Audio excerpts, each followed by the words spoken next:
He writes in his own book that he killed 25 Taliban, that he looked at them not as humans, but as chess pieces on a board. He wrote that. No one made him write that. And now he's very angry that the press has written about it. Here's what he says. This is when he went on Colbert last night. Oh, wait, we have it. Okay, listen, here he is on Colbert. Look, I'm not going to lie, the last few days have been hurtful and challenging, not being able to do anything about those leaks that you refer to. But perhaps without doubt, the most dangerous lie that they have told is that I somehow boasted about the number of people that I killed in Afghanistan. But it's a lie, and hopefully now that the book is out, people will be able to see the context. And it's really troubling and very disturbing that they can get away with it. And that's dangerous. And my words are not dangerous, but the spin of my words are very dangerous. You see, Dan, once again, it's the press's fault.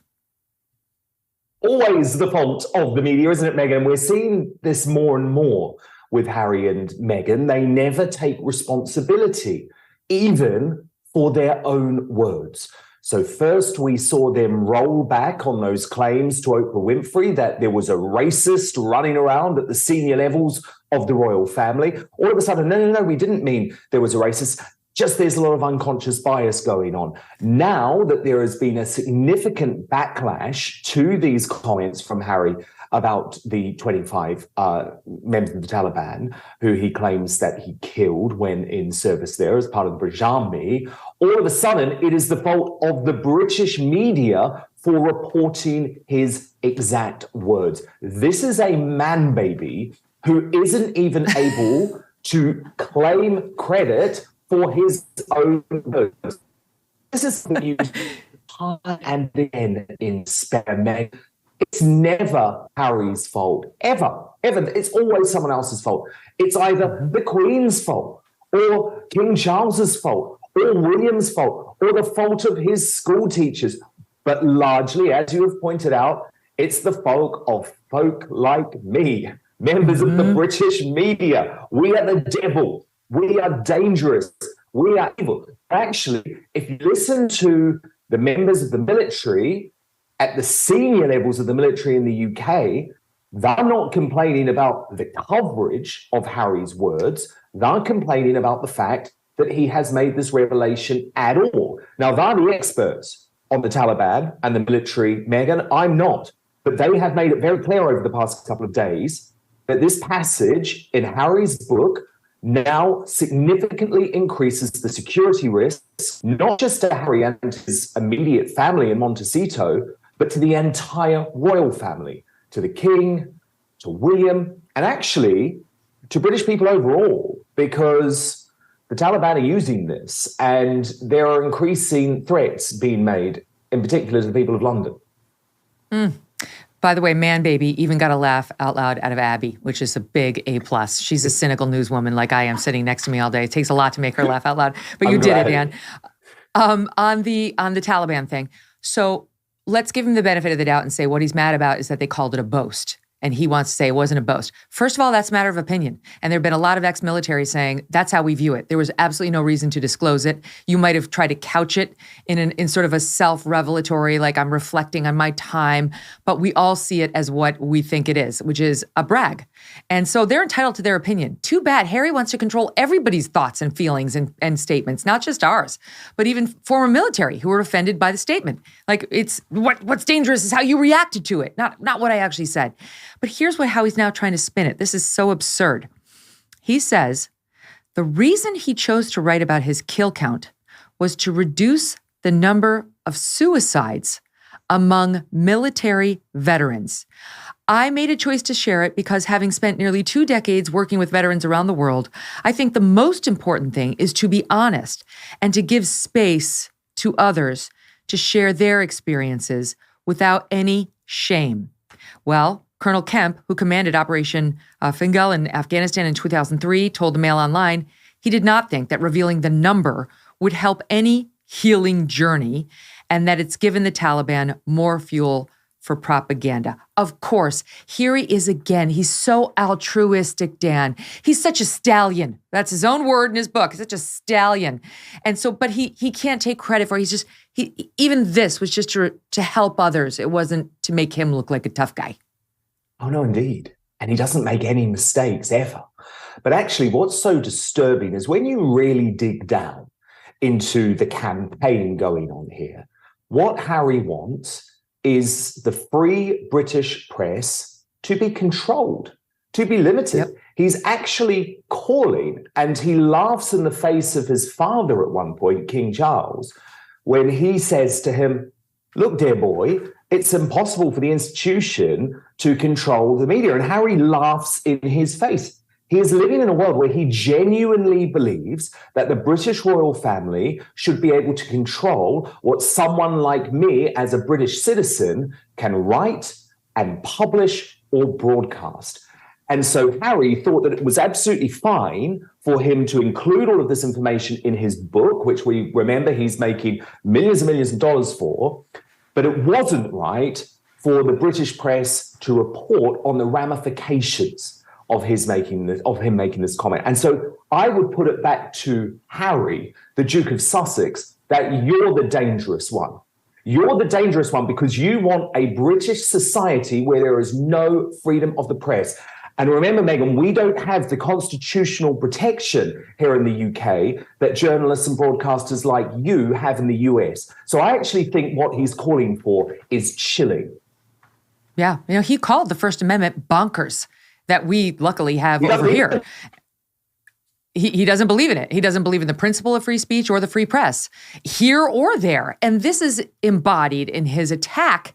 I mean, what a pathetic soul. He attacks you in his book for what? For publishing some viciously untrue story that turned out to embarrass you. No, that did not happen. You broke Mexit, and he's mad. He's mad you didn't sit back. By the way, I read in your piece on the Daily Mail, you gave them a week's notice to respond, to weigh in. It's not like you just ran to the presses with this, but you were right in any event. You could have done that. He's mad you broke it, that you didn't let him break it. Well, hello. That's not how the media works. And for this, you get labeled a sad little man. A sad little man. Go ahead, sad little man. For doing your job, something that's actually really important to both his country and ours. I know. He actually calls me a sad little man, I think, 3 times. It's always these sort of be kind woke lefties, isn't it, Megyn, who love throwing the personal insults at the people who they don't agree with politically, which is what I think this is really about. But actually, when it came to the Megxit story, and that wasn't the only big story I broke about Harry and Megyn, but I guess it was the culmination of a whole load of previous scoops, he was so angry that I had this information and that I was about to break the story, that he actually reveals in the book that he called up his grandmother, the Queen. He bothered the Queen about my story and says, look, Gran, the Sun has this story, so I'm going to have to scoop them and release my own statement about it. She says, all right, be careful. And he in the end decides actually can't put the statement together fast enough. So he's going to let the sad little man, me, publish the story, which I do. But what he has done, and this is not surprising, Megyn, because the book is littered with provably untrue claims. And this is one of them. He claims that the reason that I published the story so quickly is that I was working in concert with Buckingham Palace, that we were somehow conspiring on this story together. Well, I can tell you right now that's completely not true. I had gone to Harry's own communications secretary 7 days before publishing the story. I had had numerous conversations with her. I knew because she told me that she was speaking directly with Harry and Megyn about my story and that they were meeting with her at Frogmore Cottage the moment that they landed from Canada. I even included within the story briefing. You know, briefing, the thing that Harry says is like evil and is so bad that he should end his relationship with his father and his stepmother and his brother. Well, guess who was providing the briefing to me on that story? Him, his own communications secretary. And I'll tell you what the briefing was. And by the way, I don't usually talk about this stuff because actually people don't really need to know about how the sausage is made. And I actually also believe it's incredibly important. It's something I would go to jail to do, protecting sources. But in this case, I'm not claiming that Harry and Meghan were the source of the story. What I'm saying is I got the story myself, but then I was doing my job as a journalist. I wanted to provide both sides of the story. So they briefed me. And the briefing that they gave me on the story was that the reason they were so angry about the royal family is that the Queen had released a picture over the Christmas period, because remember, they had snubbed the Queen. They hadn't wanted to be with her for one of her final Christmases. They had instead spent it in Canada. And she had released a picture of the Queen, Charles, William, and George. And Harry was so furious about this, he took it as a slight.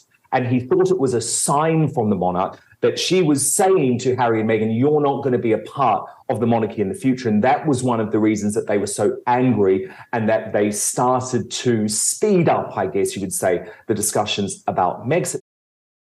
If you're like me, you're growing more and more concerned about the future. The market's all over the place. Inflation, highest level in 40 years. Interest rates up. Market experts predicting recession. And using scary terms like economic hurricane and unprecedented. Now, if you want to protect your future, you've got to call the precious metal dealer of record, American Hartford Gold. They can show you how to protect your savings and retirement accounts by diversifying your portfolio with physical gold and silver. All it takes to get started is a short phone call, and they will have physical gold and silver delivered right to your door, or even easier, inside your IRA or 401k. And they keep it simple. This is the highest rated firm in the country with an A+ rating from the Better Business Bureau and thousands of satisfied clients. And now, as an exclusive offer for my fans, if you call them now, they're going to give you up to $1,500 of free silver and a free safe too on qualifying orders. So don't wait, call them up now. Call 866-518-2955. That's 866-518-2955, or just text Megyn, MEGYN, to 65532. Again, that's 866-518-2955, or text MEGYN to 65532 and check them out for yourself. Hey, thanks so much for watching. If you like what you just saw, hit the subscribe button for more clips and full episodes.